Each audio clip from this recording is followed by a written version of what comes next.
Voilà. Shalom. Shalom à tous. C'est le pasteur Mike Mikanda.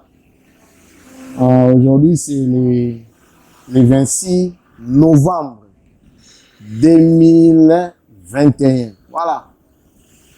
Il est quelle heure? Il est 15h52, heure d'Atlanta. Voilà, heure d'Atlanta. Nous sommes là pour célébrer notre 20e année d'anniversaire de mariage, bientôt, plutôt. Ma femme et moi, depuis 2001, nous nous sommes dit oui et nous aimerions partager quelques expériences que nous avions en tout cas eu ensemble dans les couples. J'aimerais aussi que ma femme vous salue. Ma femme va vous saluer au nom de Jésus. Oui, bonjour. Bonjour. C'est bien moi, Nadine Mikanda, la femme du pasteur Mike Mikanda. En fait, aujourd'hui, c'est une journée de célébration, une journée d'action de grâce où nous disons merci à notre Dieu pour ces 20 ans de vie conjugale, de vie commune. L'Éternel a été fidèle pour nous. Il nous a fait tellement du bien. C'est pourquoi nous sommes là pour lui dire merci. Merci infiniment, merci pour tout ce qu'il a fait pour nous. 20 ans ensemble. Jour pour jour. Oui, c'est par la grâce de Dieu. C'est par sa grâce. Amen. Amen. C'est un peu ça. C'est une grâce exceptionnelle alors. Oui, bien sûr. Parce que c'est pas facile d'être ensemble. D'abord, c'est deux cultures différentes, deux personnalités différentes. L'un a grandi quelque part et l'autre a grandi quelque part. Vous vous êtes rencontrés quelque part. On s'est rencontrés quelque part. Est-ce que tu te souviens de ce jour-là? Oui, bien sûr. Bien sûr. Je connais. Avec détail. Parce que vous, les femmes, vous êtes fortes en détail. Oui, je connais des détails. Ok. Oui. Je me souviens, on s'est rencontrés à l'église. À l'église. Oui, Mais à l'époque, c'était pas l'église. Oui, à l'époque, c'était, on appelait ça le groupe de prière. Voilà, groupe Oui. de prière. On s'est rencontrés à l'église Carmel. Carmel. Mais et qui en est le fondateur de l'église Carmel? oui, c'est Papa Soki. Papa Pasteur Soki, c'est l'apôtre Soki. L'apôtre Soki qui est maintenant à l'Angola, Luanda. Okay. Oui. Il est même le père à mon mari. Oh, je suis c'est béni. lui qui a commencé Je suis béni de l'église l'avoir. Carmel. Voilà. Je on me s'est souviens rencontrés. les premiers jours. On ne s'est pas rencontrés à l'église. C'était chez Bon, disons, les premiers jours de bavarderie, oui, où nous avions vraiment eu le temps de pouvoir parler, se poser un peu de questions, d'où vient-il, qui est-il. C'était pas vraiment à l'église. Tu as été invité chez qui?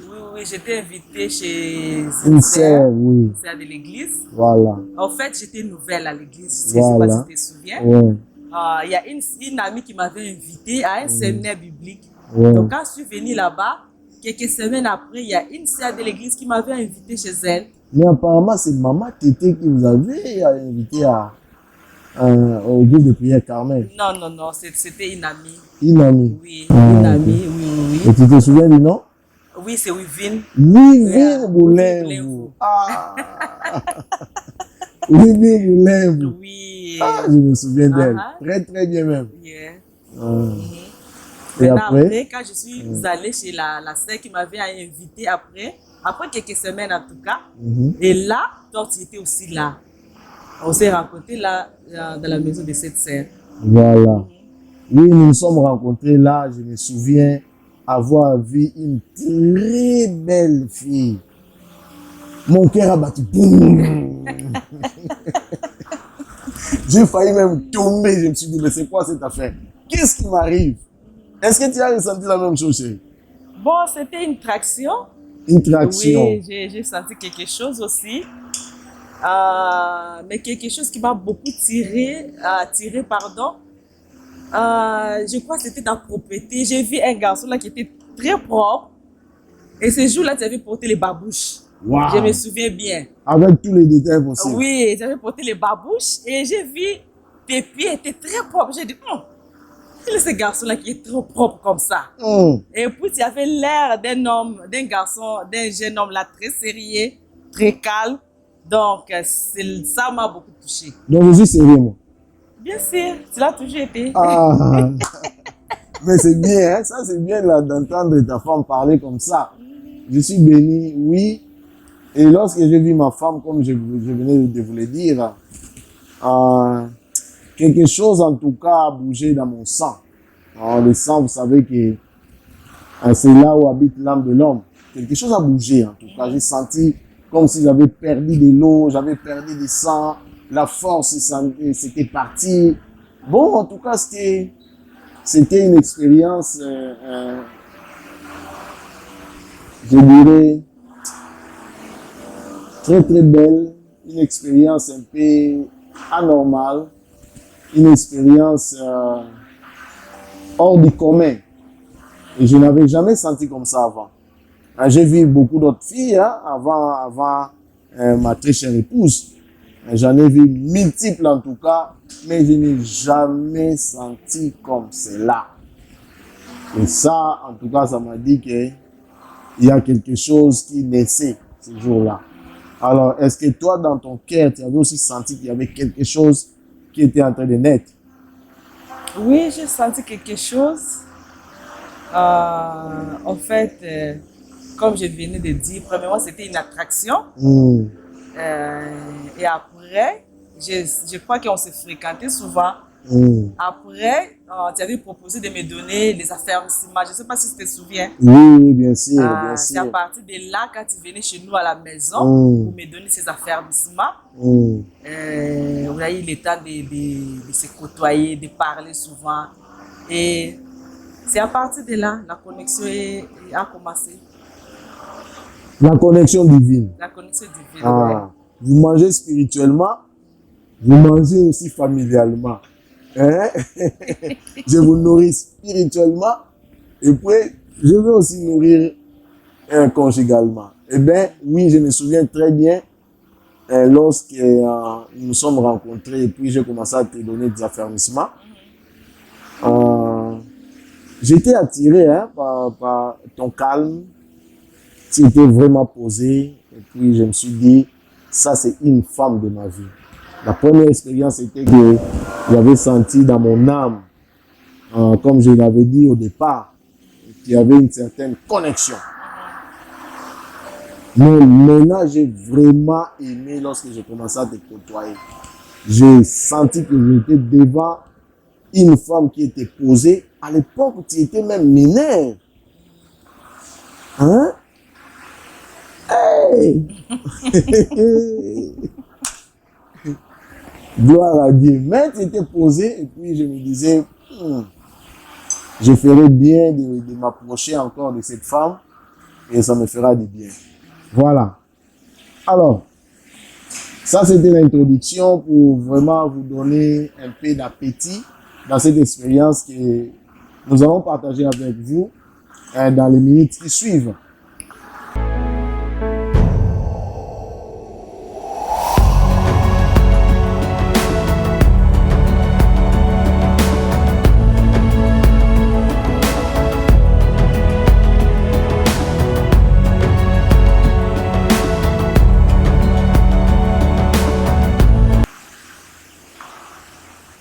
La date d'anniversaire du mariage? Anniversaire du mariage. Non, je ne peux pas oublier. C'est aujourd'hui le 26 novembre. Mais dans le passé, il y a des années où on oubliait des fois, n'est-ce pas? Bon, dire oublier, pas du tout. Mais ce n'est pas que chaque fois on célèbre. Célébration, voilà. Non. En tout On n'a cas, jamais oublié. On n'a jamais oublié. oublier, non. Non. Mais célébration, Pas vraiment. à tout moment. Pas vraiment. Des fois, bon, on se réveille et puis nous prions ensemble, nous disons merci. Merci au Seigneur. Voilà. Oui, pour une année de plus. Oui, mais je pas crois vraiment que célébrer chaque fois. Non. 5 ans, 10 ans, 15 ans, maintenant c'est 20 ans. Et 20 ans, nous avions choisi en tout cas de faire cette émission pour partager avec vous. C'est aussi un jour de célébration, on est ensemble et je crois que vous serez bénis en tout cas.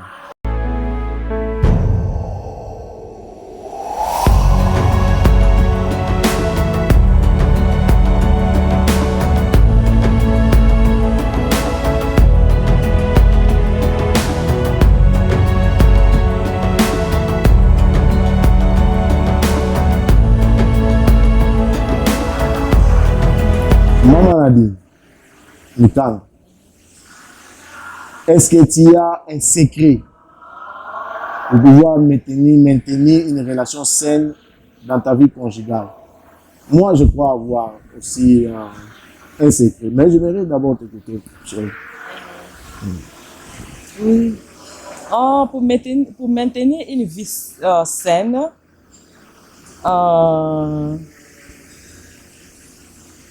moi, je pense qu'il faut avoir l'amour. Un amour sincère. Un amour sincère où vous avez le temps de dialoguer. Et puis aussi l'esprit de pardon. Oui, bien sûr, hein, bien sûr. Ma femme a parlé de l'amour sincère, d'abord. Il y a des gens qui aiment avec intérêt. Ça, il faudra qu'on se le dise. Intérêt parce que l'homme avait un peu d'argent. Intérêt parce que l'homme était socialement bien positionné. Intérêt peut-être aussi à cause de l'intelligence ou autre chose. Mais un amour sincère est un amour qui est déposé par Dieu. Moi, je dirais. Si un homme peut aimer, mais dans son amour, il peut avoir des limites. Mais l'amour qui vient de Dieu est un amour sincère. Oui, oui, oui. Donc, nous reconnaissons que Dieu a déposé dans le cœur de ma femme et dans mon cœur un amour sincère. Mais cet amour sincère doit communiquer. Oui, oui, oui. La communication est très importante, les dialogues. Et je me souviens même avoir fait un séminaire sur les étapes que le diable utilise pour pouvoir amener un couple au divorce. Et je crois que la première étape était la mauvaise interprétation des conversations. Ça, c'était la première étape. Ton mari dit ceci, tu interprètes.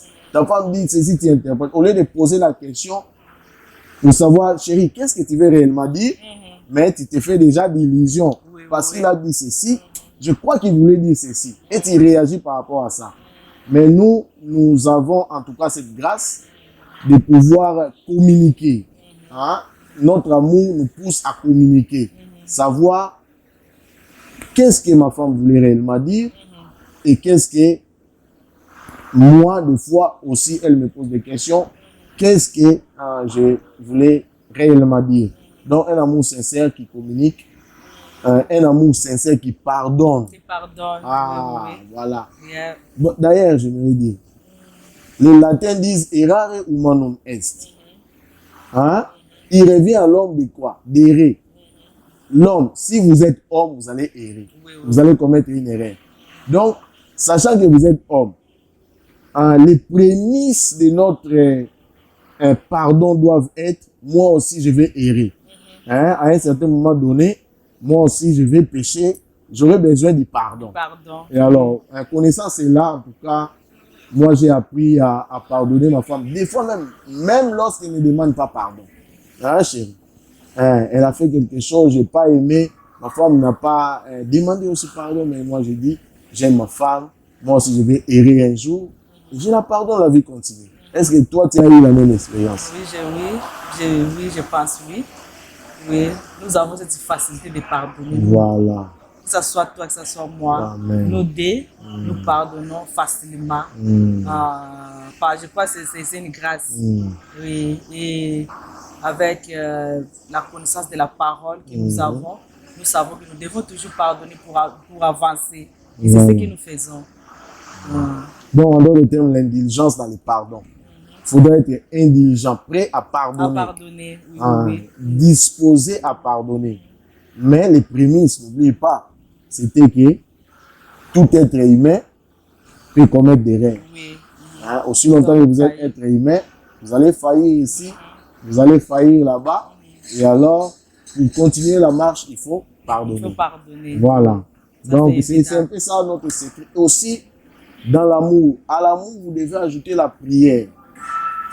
Parce que si vous ne priez pas, le diable aura une porte d'entrée dans votre vie. Vous allez voir, par exemple, un mari qui ne prie pas avec sa femme. Un mari qui, dans sa maison, lorsqu'il sort, il retourne, c'est pour manger et dormir. Ah, c'est pas bien. Et nous avons compris, chaque jour, ma femme et moi, nous prions. Chaque jour. Donc, et là, je voulais ajouter, vous avez dit, nous prions chaque jour. Donc, la prière d'ensemble, c'est ce que nous faisons souvent. Voilà. Nous prions ensemble et c'est vraiment une force.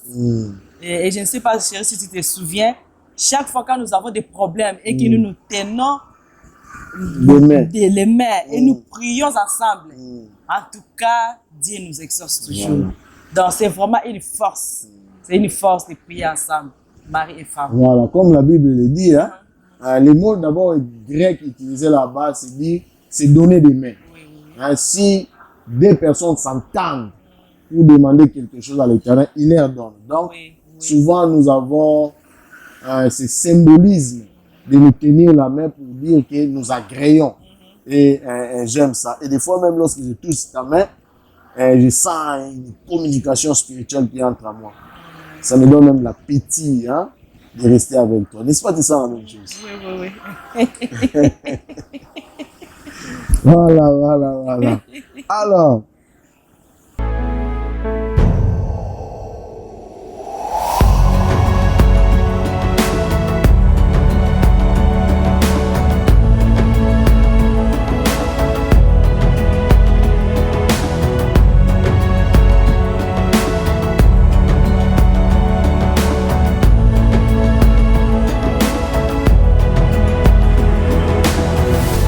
c'est une très bonne question d'abord.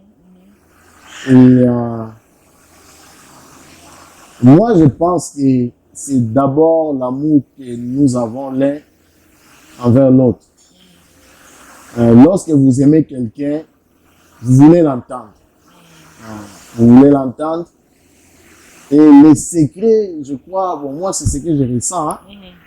Je donne toujours l'opportunité à ma femme de parler. Donc, pas d'interruption. Hein? Je n'interromps pas. Lorsque ma femme parle, même si elle dit quelque chose pour lequel je ne suis pas d'accord, j'attends. J'attends qu'elle aboutisse, qu'elle finisse son idée. Et après quoi, je peux intervenir. Donc, pour moi, je crois que c'est un grand secret, hein, pour pouvoir réussir dans sa communication. Donner le temps à l'autre de parler. Vous verrez des fois, lorsque vous parlez, votre femme vous interrompt. Et des fois, ça donne un peu de colère. Ça peut faire monter la tension. Votre femme parle, vous interrompez. Ça handicape. En tout cas, pour moi, je crois que c'est la meilleure des réponses. Qu'est-ce que tu dis, chérie? Donc, par là, vous voulez dire la patience. La patience, voilà. Ok, d'attendre l'autre et d'écouter aussi l'autre. Oui. Ça, c'est très important. La patience. Il faut toujours donner le temps à l'autre de finir surtout pour mieux comprendre ce qu'il veut dire ou elle veut dire. Parce que quand on ne donne pas le temps à l'autre de finir, vous n'allez pas comprendre l'idée de l'autre. Voilà. Oui, Voilà. donc c'est vraiment très important. Voilà. Oui. J'adhère à ça. Je crois que c'est vrai, hein. C'est vrai. Tu es une femme patiente, hein. Tu me donnes toujours l'opportunité de finir mes idées. Je crois que moi aussi, je suis patient. Hein? Oui, tu le fais aussi. Bon, naturellement, apparemment, moi, je suis un peu plus chaud que ma femme. Hein? Mais nous matchons très bien. Et gloire soit rendue à Dieu. Je t'aime pour ça. Love you too. Ok, good.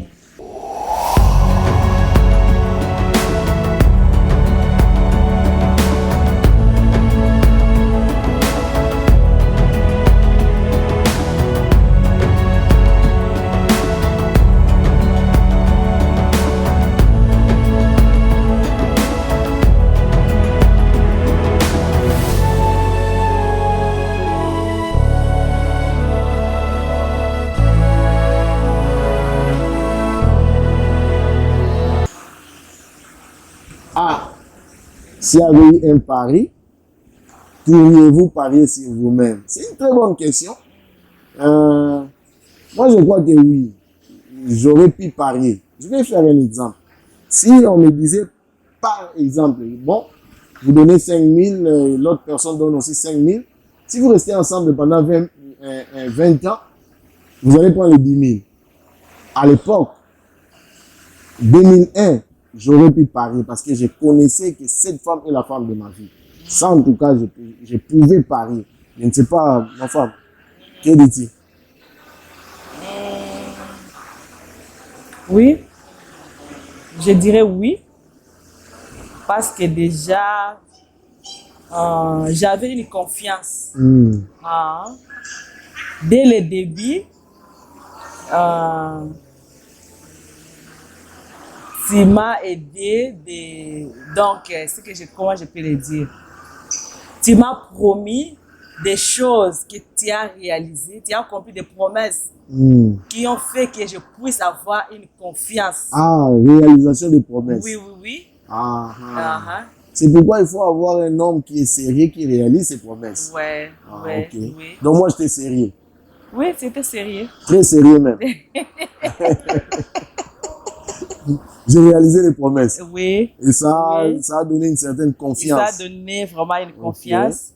La grande promesse était que tu m'avais promis que tu ne vas pas me connaître avant le mariage.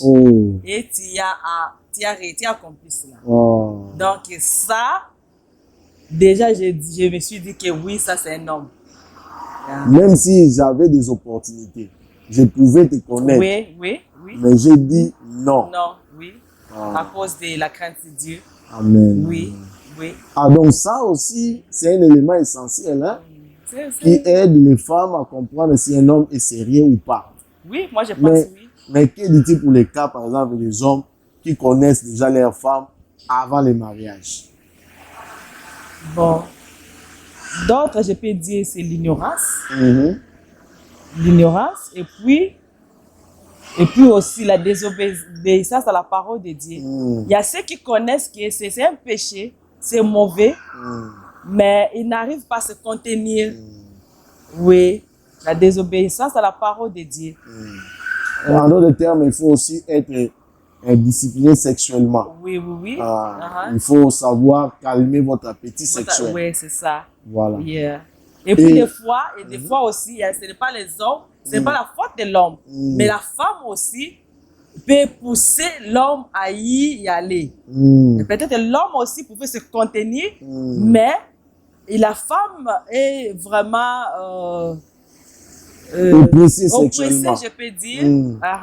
Et il pousse l'homme à arriver à ce Et parlant de l'oppression, c'est tout un esprit ça. C'est un esprit. Vous allez vous sentez poussé à faire quelque chose. Vous savez bien que ça, c'est pas permis pour moi. Mais quelque chose vous prend, vous voulez faire ça. Sachant que c'est pas bien, c'est un péché, mais vous voulez faire ça. À ce moment-là, l'homme devient un peu insensé, la femme de même, n'est-ce pas? Oui, oui. Alors, parlant de ça, moi, je t'ai connu en 92. 92. C'est lorsque j'étais parti à Banzangougou, pour le collège. C'est là où j'ai rencontré mon épouse, la plus belle femme du monde. Voilà. 92. Nous nous sommes mariés en 2001. Ça nous a pris combien d'années? 9 ans. 9 ans. Sans aller de ce côté-là, sans te connaître, c'était des moments aussi difficiles. Hein? Est-ce que c'était aussi difficile pour toi? C'était difficile aussi, oui. Oui. Mais on avait la crainte de Dieu. On avait la crainte de Dieu. Voilà, on savait que Dieu nous a aidés. Voilà. Ce n'est pas de nous-mêmes, c'est la force de Dieu, le Saint-Esprit à nous. Le Saint-Esprit à nous a donné la force. Parce que comme la Bible nous dit, l'esprit a le désir contraire à ceux de la chair.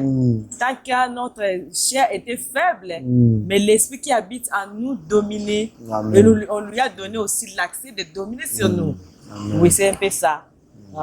Et la première fois que je t'ai connu, c'était en 2000. 2003, quand je suis venu ici. Quand tu es venu aux États-Unis, Oui.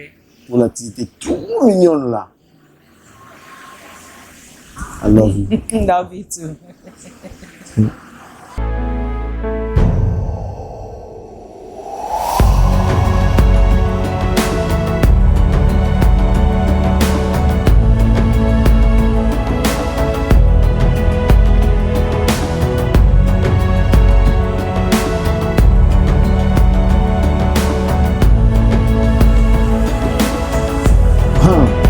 Voilà. Bon, je vais d'abord comprendre la question.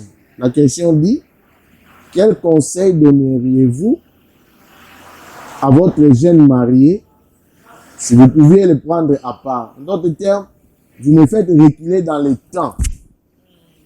Lorsque j'étais encore jeune, lorsque je n'étais pas encore marié, quel conseil je donnerais à ma femme que j'ai aujourd'hui pour pouvoir améliorer, je crois, notre relation. Donc, en d'autres termes, je prends les petits mailles que j'aimais là-bas lorsque j'étais encore petit. Mais là, je suis un peu vieux, hein, avec la barbe aussi, tout ça. La barbe blanche aussi, hein. Les cheveux aussi. Hein. Ah, voilà.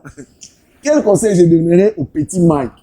Petit Mike, s'il y a un conseil que je peux te donner, petit Mike, chaque jour, lorsque tu te réveilles, va vers ta femme.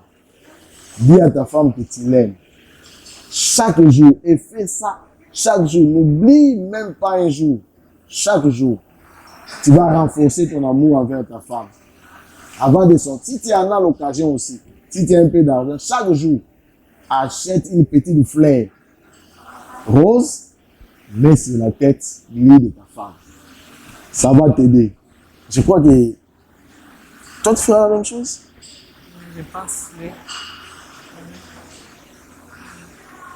À la petite Nadine, quel conseil donneras-tu à la petite Nadine? Tu vois, Nadine, maintenant, c'est une femme mature, mère de 4 enfants, 3 beaux jeunes hommes et une très belle fille. Voilà. Maintenant, Nadine a 20 quelques années. 23 ans. 23 ans. Voilà. Oui. Quel conseil donneras-tu à Nadine à 23 ans, chérie? À la petite Nadine, je donnerais ce conseil.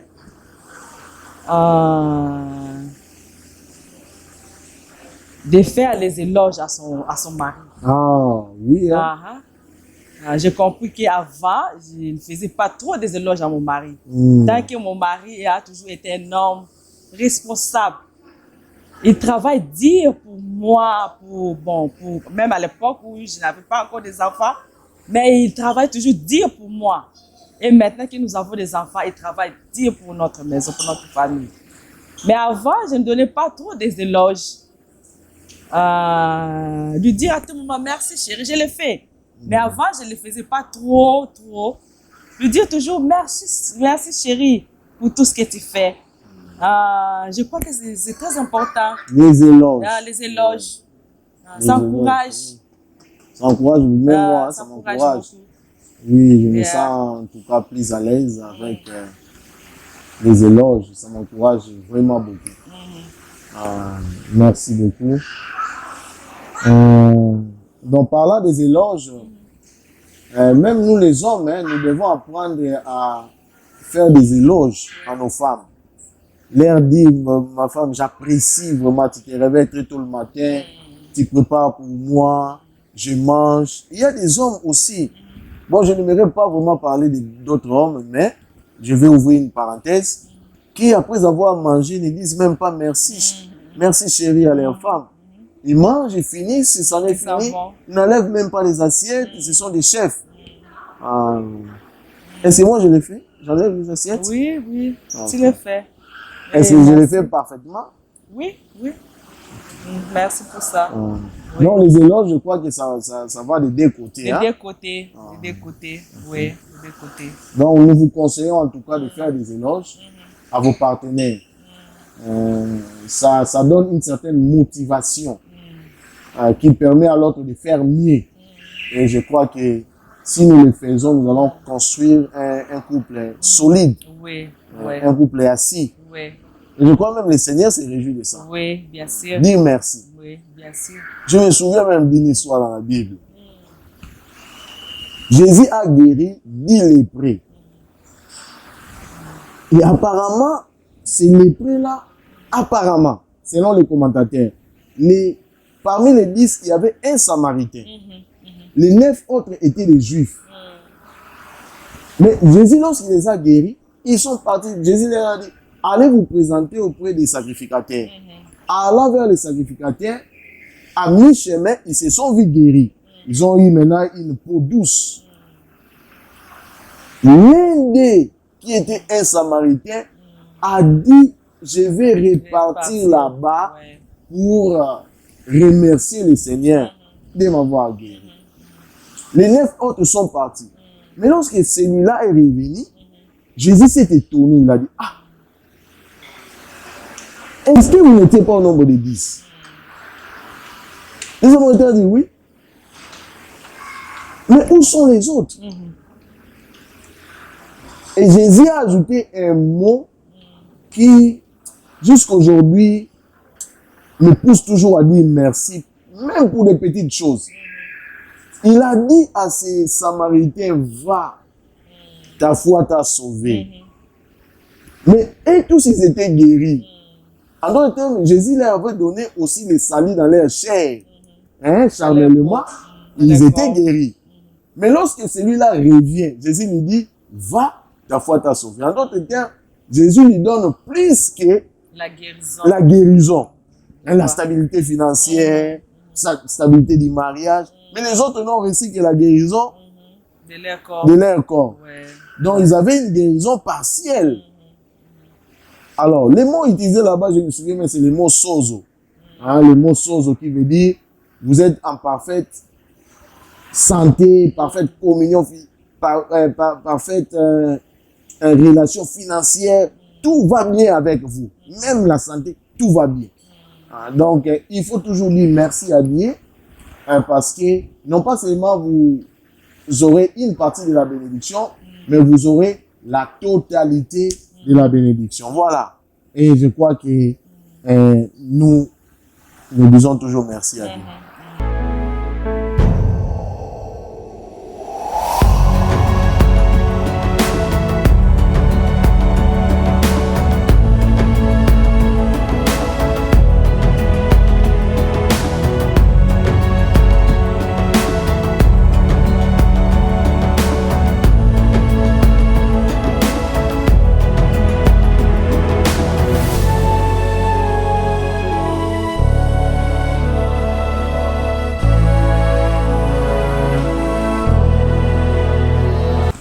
Très bonne question.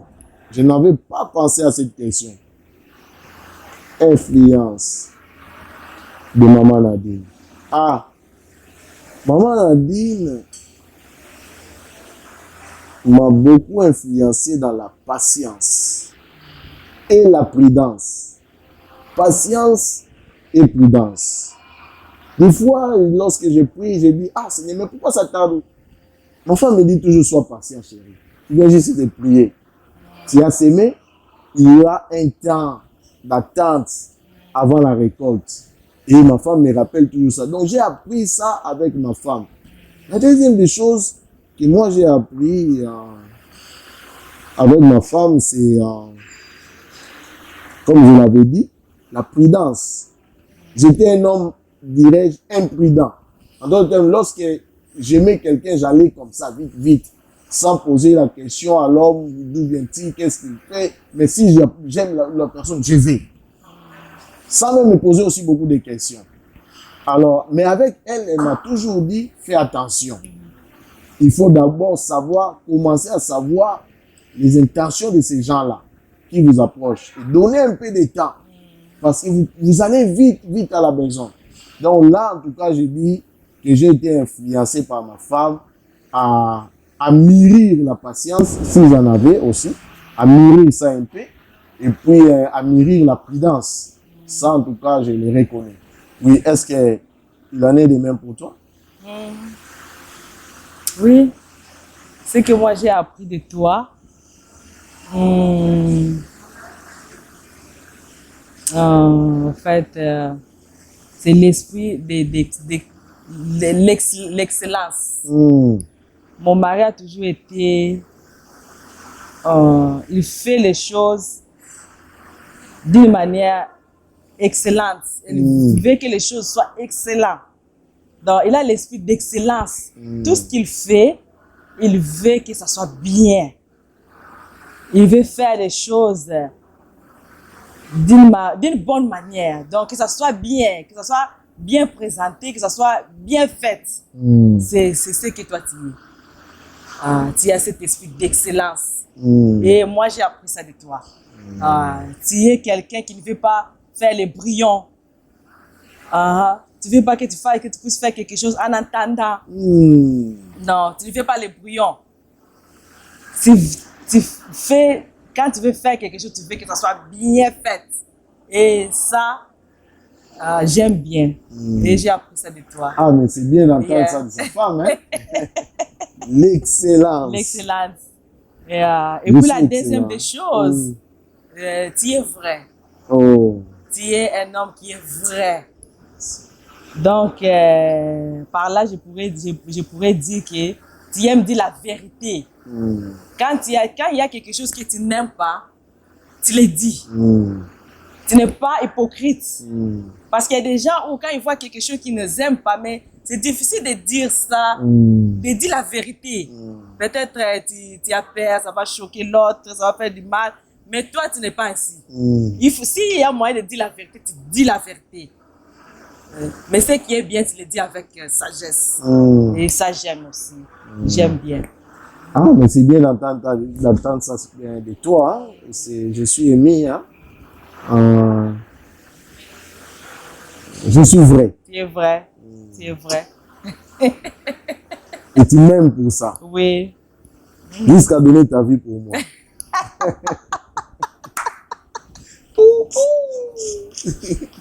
Ça, c'est intéressant. Hein? I love you too. I love you.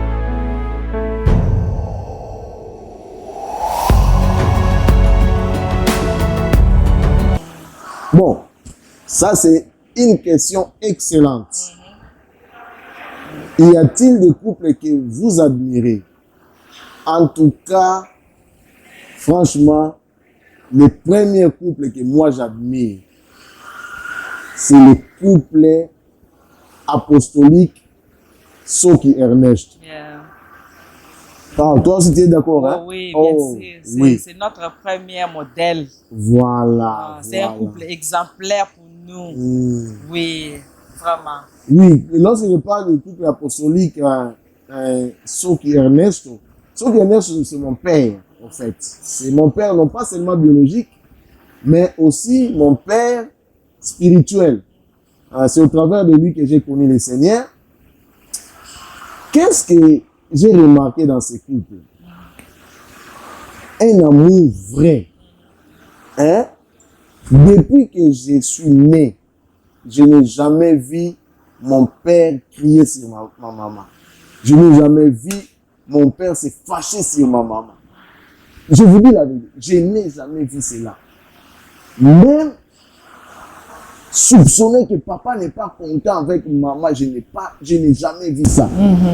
Et lorsque même il blague au devant de nous, nous sommes des Congos, hein, les Congos, ils ont un certain respect envers les enfants, envers les parents, envers la société, ainsi de suite. Mais des fois, je vois ma mère venir mettre sa tête sur les pieds de mon père et je suis là à côté. Mais ça me pâtait, chérie.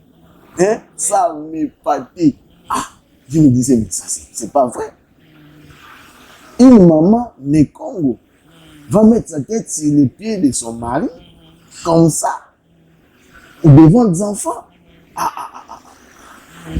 Et lorsque même il y avait une certaine discordance, mon père et ma mère réglaient ça toujours dans l'amiable. Ah, chérie, nous allons faire ceci. Ah, bon, moi, j'aimerais ceci ou cela.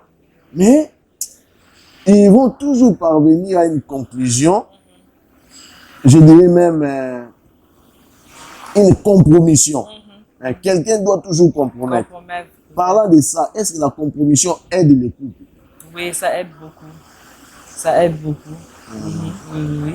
Et je voulais ajouter que maintenant, ils sont ensemble pendant combien de années? 48 ans. 48 ans de mariage. 48 ans de mariage. Oh, ça, c'est une bénédiction. Mon père s'était marié aussi jeune. Hein? Oui, c'est une bénédiction. Mon père s'était marié à 22 ans. Moi, je m'étais marié à 25 ans. Donc, moi, je me suis marié un peu en retard par rapport à mon père. J'aimerais même le faire un peu plus tôt, hein, si on avait l'opportunité. C'est la volonté de Dieu. La volonté de Dieu. Et vous avez parlé de quelque chose, et vous avez dit que vos parents, là vous avez parlé comme étant fils, l'enfant dans leur maison. Mais ce que vous venez de dire, moi aussi j'ai vécu ça. Oh, ok. Étant que la belle fille, je suis restée avec eux pendant quelques années. J'ai vu ça. Ils blaguaient ensemble, ils avaient ce temps-là de mots.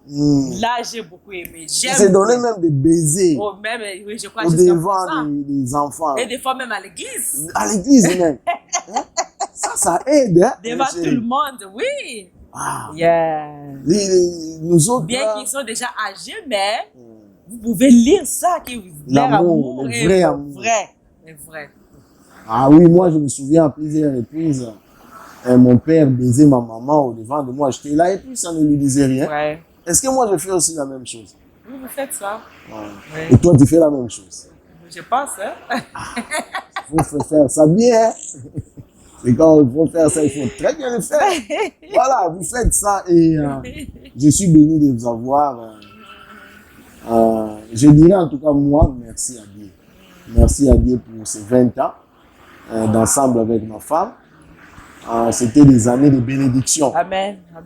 Des années de bénédiction. Amen.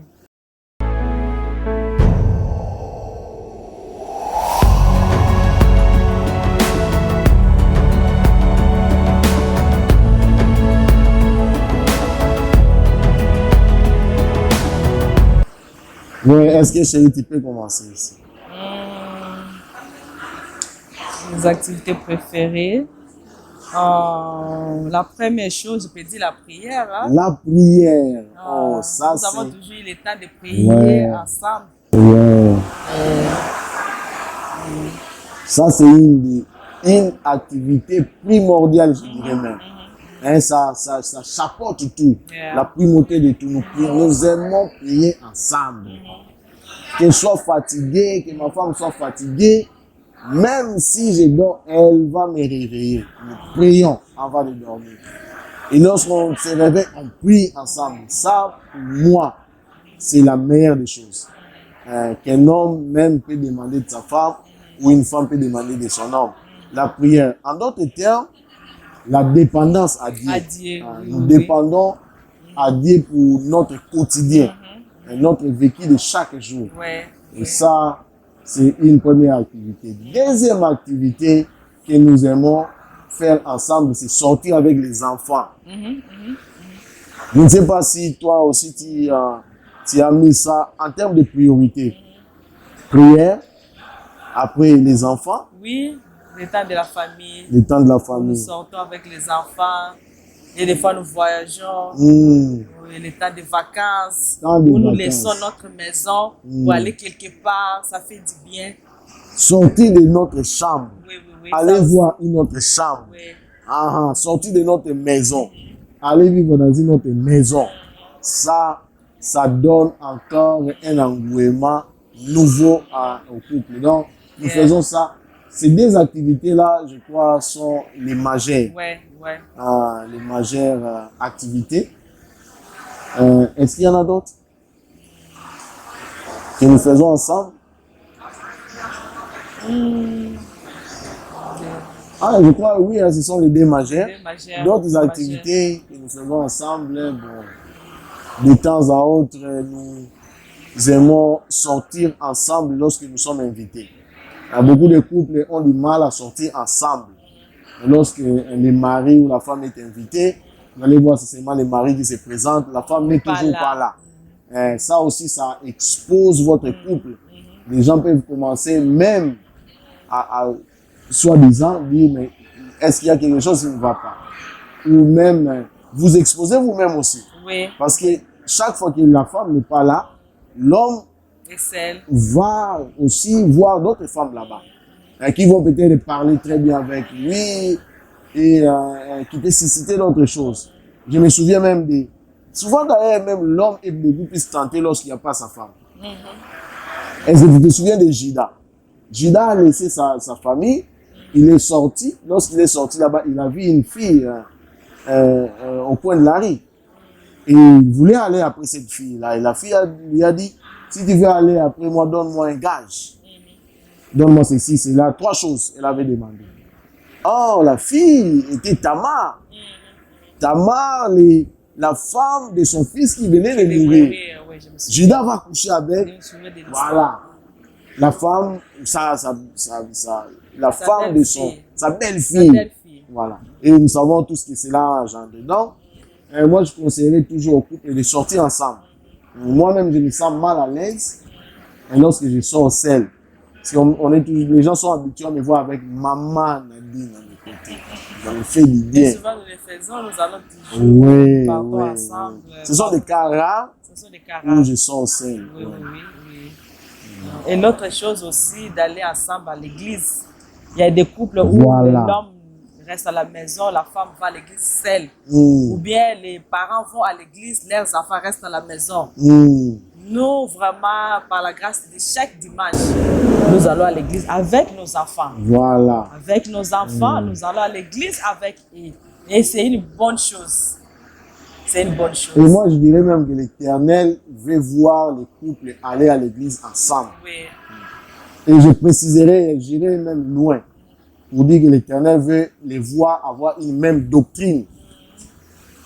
Prier dans une même église, s'il est possible. Et cela vous permet à ne pas manger, celui-ci mange du riz, celui-là mange des arachides, et ainsi de suite. Quand vous venez dans la maison, ça ne se mélange pas. Donc même spirituellement, c'est le même phénomène. Vous risquez d'attraper une dysenterie familiale dans le sens spirituel. Donc j'encourage en tout cas les gens à aller dans une même église. D'ailleurs, un couple équilibré doit apprendre à se discipliner lorsqu'il s'agit des obligations spirituelles. Aller à l'église, ça doit être imprégné dans le système. Et moi, je suis béni de ce que nous avons la même doctrine. Et par ailleurs, tu es ma fille spirituelle, n'est-ce pas? Ma fille spirituelle. Maintenant, tu es ma femme charnelle et spirituelle. Je suis ton aide. Elle est semblable à moi. Voilà. Ah, voilà. Amen.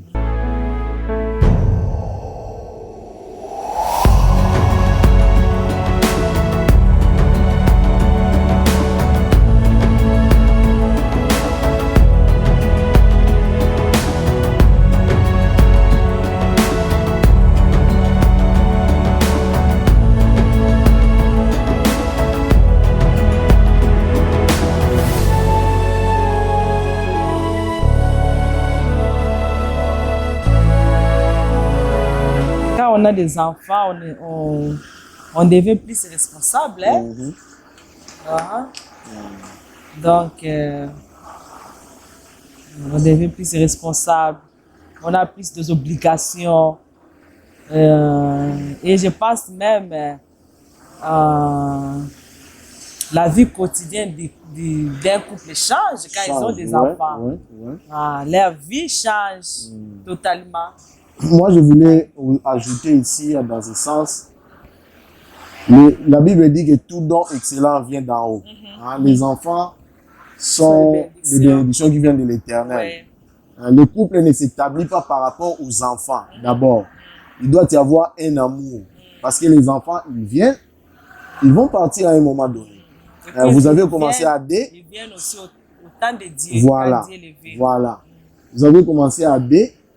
À la fin, vous allez aussi vous retrouver à D. Si vous avez commencé votre mariage seulement pour avoir des enfants, vous êtes mal parti. Ouais, ouais. Donc, moi, je dirais que vous attendez la bénédiction de Dieu, mais lorsque cette bénédiction-là vient, il faudra être conséquent, hein, prendre soin de vos enfants, être responsable. Donc, ça change vraiment. Même les horaires, hein, même les travails, vous allez voir que, surtout ici à l'Occident, nous ici aux États-Unis, vous allez voir que vous allez chercher des horaires qui vont vous permettre de prendre soin des enfants. Donc, ça change aussi dans ce sens-là. Et j'aimerais aussi dire que il doit y avoir une même éducation hein, que vous donnez aux enfants. Nous évitons toujours que lorsque vous disciplinez l'enfant, moi je viens et puis j'enlève la discipline. Ça aussi, c'est un autre élément qui doit être toujours pris en considération lorsqu'il s'agit des enfants. Oui, le couple, lorsque vous avez un enfant, beaucoup de choses changent et vous devez vous adapter à ces changements-là. Voilà.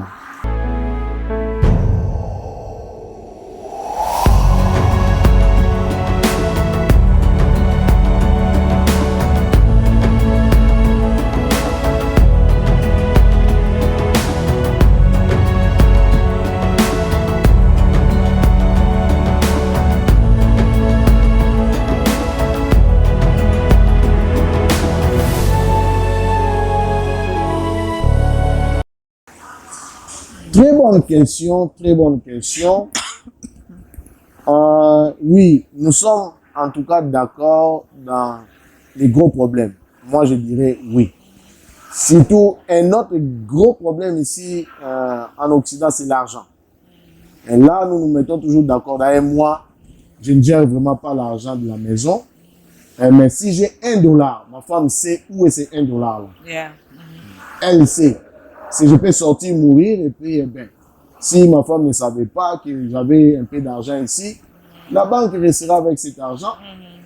Là, on se met d'accord. Éducation des enfants, oui, nous sommes d'accord. Ma femme fait la plus grande partie de l'éducation de nos enfants. Elle est à la maison, elle tient compte des devoirs. Moi, si j'ai le temps, je le fais. Mais la plus grande partie, je dirais en tout cas, est faite par ma femme. Alors, y a-t-il d'autres choses sur lesquelles nous ne sommes pas d'accord et que l'un doit être ou l'un doit compromettre, l'un ou l'une doit compromettre? Je dirais, nous deux nous compromettons. Il y a des temps où moi je suis obligé de compromettre. Il y a des temps où ma femme est aussi obligée de compromettre. Et pendant les 20 ans même, hein, il n'y a pas eu un problème où, une situation où nous ne sommes pas mis d'accord, nous sommes fâchés. Je n'ai pas, en tout cas, vu ça dans les 20 ans. Et là, je ne me souviens même pas avoir crié sur toi.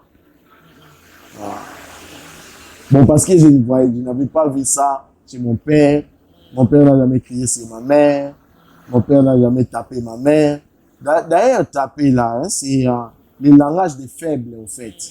Quand vous prenez votre main, vous mettez sur votre femme, vous êtes faible. Vous ne pouvez plus contrôler votre famille en parole. Donc, moi, je conseillerais aux hommes surtout de ne jamais mettre sa main sur sa femme. Faites de votre mieux pour pouvoir régler tout dans l'amiable. Voilà, chérie, est-ce qu'il y a quelque chose à ajouter? Vous avez presque tout dit. Hein? Ouais, vous avez presque tout dit. Je n'ai rien à ajouter.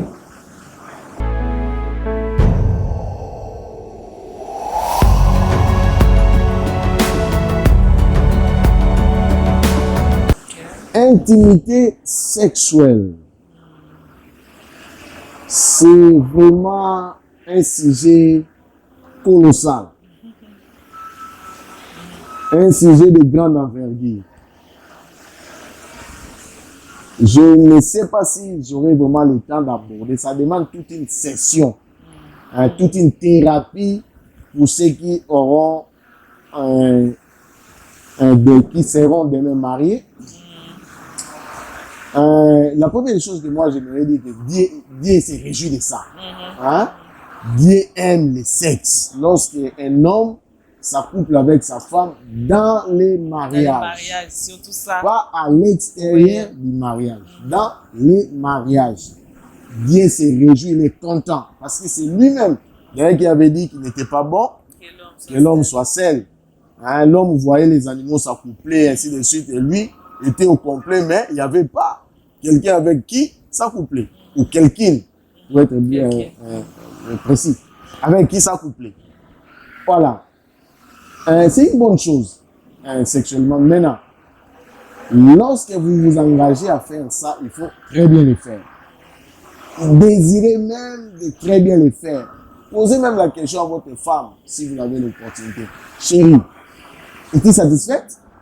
Et même la femme, hein, peut poser à l'homme la question. Très important. Chérie, tu es satisfaite? Oui. Et alors, d'autres choses, vous allez apprendre en tout cas à vous connaître. Les femmes sont différentes. Les hommes aussi sont différents. Vous devez apprendre à connaître qu'est-ce qui fait du bonheur à votre mari et qu'est-ce qui fait du bonheur à votre femme. La satisfaction maintenant sexuelle dépend en tout cas de tout un chacun de nous. Les femmes sont un peu plus retardées en satisfaction. Donc, ceci dit, ça demande un peu de temps. Et moi, je conseillerais aux maris, lorsque vous voulez vous engager sexuellement avec vos femmes, prenez un peu de temps. N'allez pas vite.